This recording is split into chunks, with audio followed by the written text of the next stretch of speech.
Okay. Hi, everyone, and welcome to the Dolby House. My name is Adrian. I'm in the music partnerships team, and I'm really happy to host the next session with Dutch electronic producer Nadia Struiwigh. So today we'll discover her brand new single, Kokoro, which is the first track for her upcoming album, which will be just announced in a couple of weeks.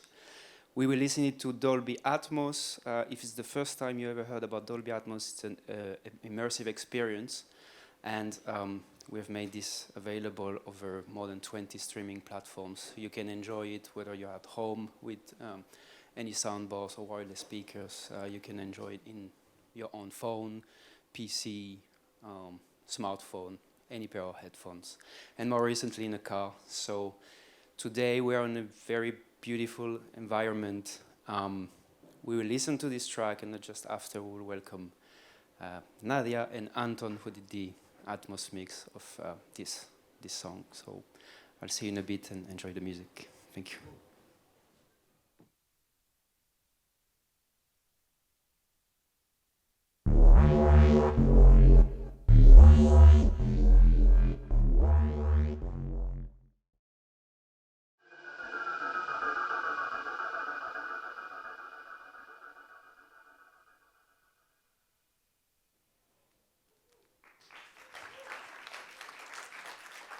Oh, that was super cool. Now I'll ask Nadia and Anton to join me, please.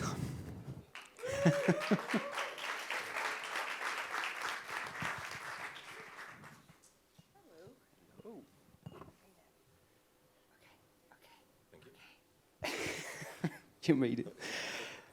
Hey, Nadia, so good to see you. Same. Hello. How are you?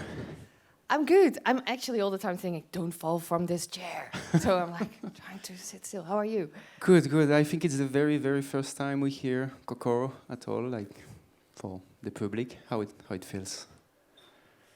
Yes, it's exciting. It's like been a project for like, a long time, and a very personal project because it's an album, and I'm firstly so grateful that we could work on this track together. But it's been a project that is dedicated to my dear dad, who passed away this year, and it's been this whole embodiment of like sounds and like machines and like the machines I'm using, and now finally, we are bringing it into the world. We know you love experiencing with different machines. Are there any new stuff in this album?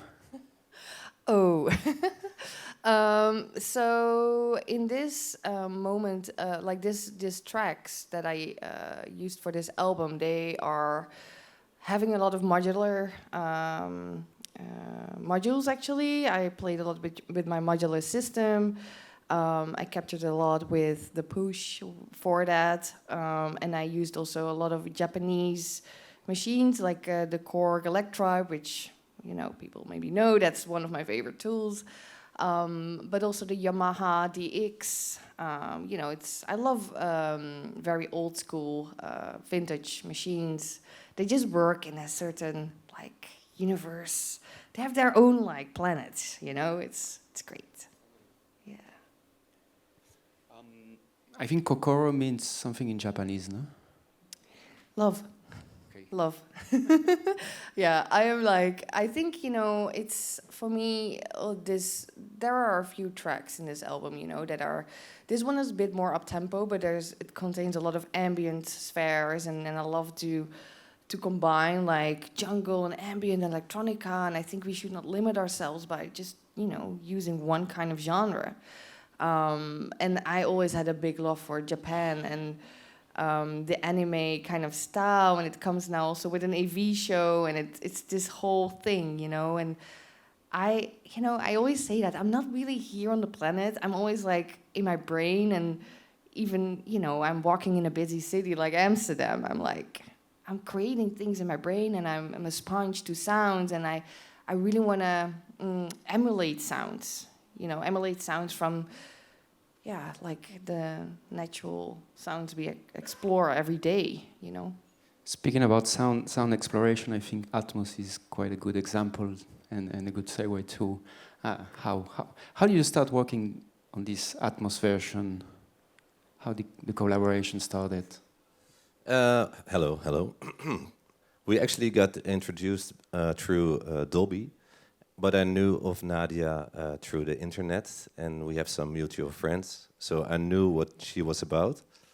Yeah, I think we met the first time in the studio, and it clicked right away. I was very into the idea of Nadia making music, very experimental in the studio, which also led to a very experimental session in our studio in the Dolby Atmos room. Yeah, it was very cool, and yeah, I really liked it, really enjoyed it. So you have so many elements in the song, and then you're up to this, space, and then what do you do first? Where to start the Atmos mix? Yeah, actually, because it clicked so well in the studio, it felt very free and safe to experiment. So we just started fooling around, basically. It was natural. Yeah, well, sometimes you know you have to stick to a plan, but because the music is very free, you're also very free to move within the spectrum of your mix. Any elements you found that were really fitting into this kind of immersive experience in that track specifically?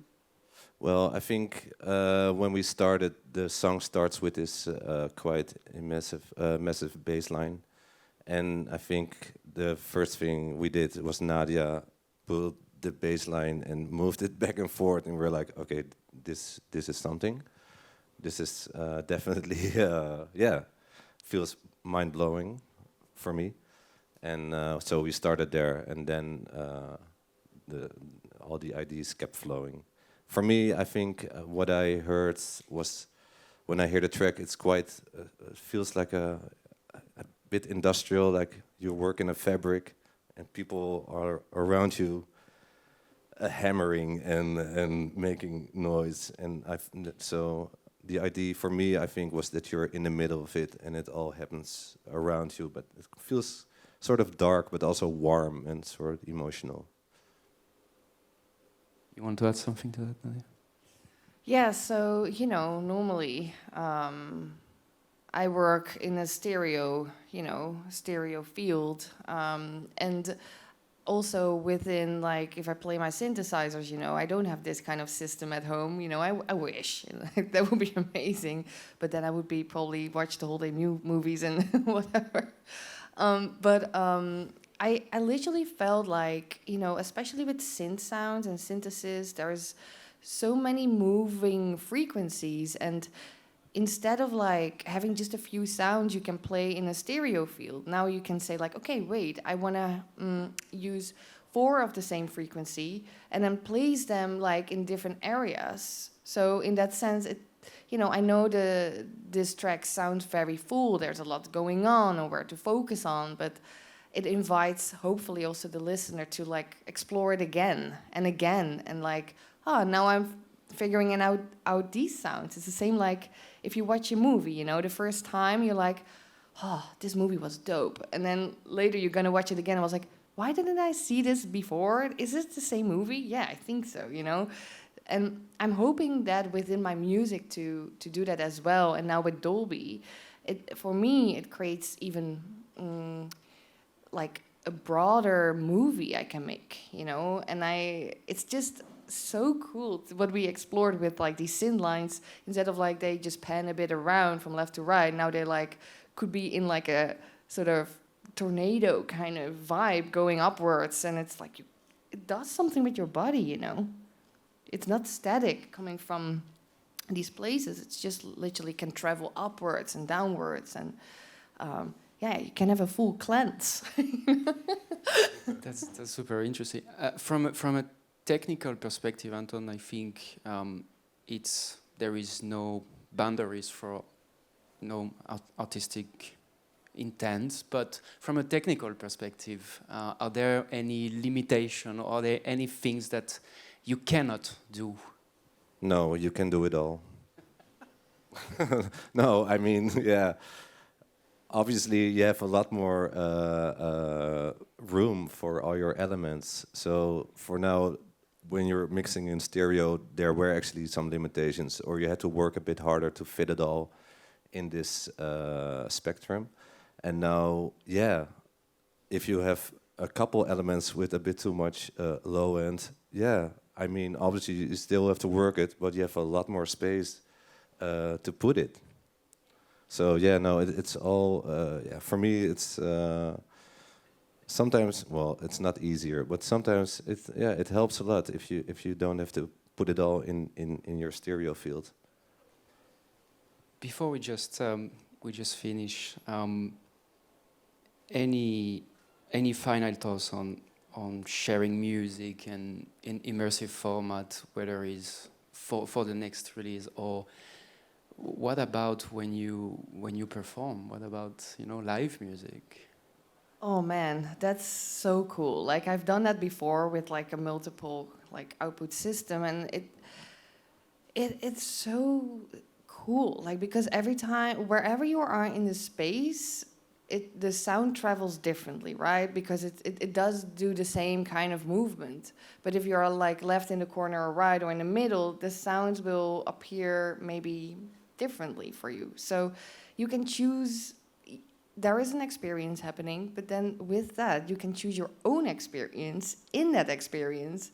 And then of course we are now also like doing the live AV stuff. And it's, man, like you can literally put yourself into like a different world. And, you know, the world is not always great, like optimistic. So how cool is it to put yourself into like this pastel, like color, imaginary like world? So I think it opens up so much, you know, it's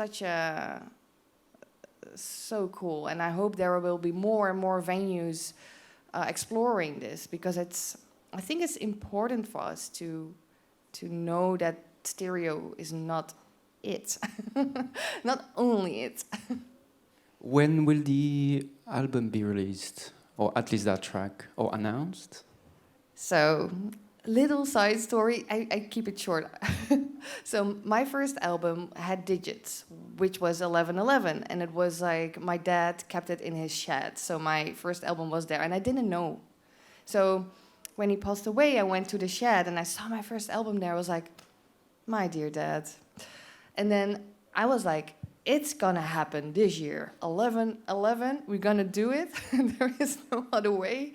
But that will be then the first single, and then we have a few other singles coming up, and then in 2026 we are ready for, yeah, it's gonna be a big rollout, and I'm just very grateful for the team behind it, and you know, working together with talented people. Yeah. And all the album would be in Atmos, right? And you had some work to do there. Yes, we have some work to do, but yeah, that will be super cool. Yeah, we're talking about it though. Well, guys, thanks so much for sharing this today with us, and enjoy the rest of ADE. We have a great session coming up, and Nadia, thank you so much for this. It was really cool. Thank you. Thank you.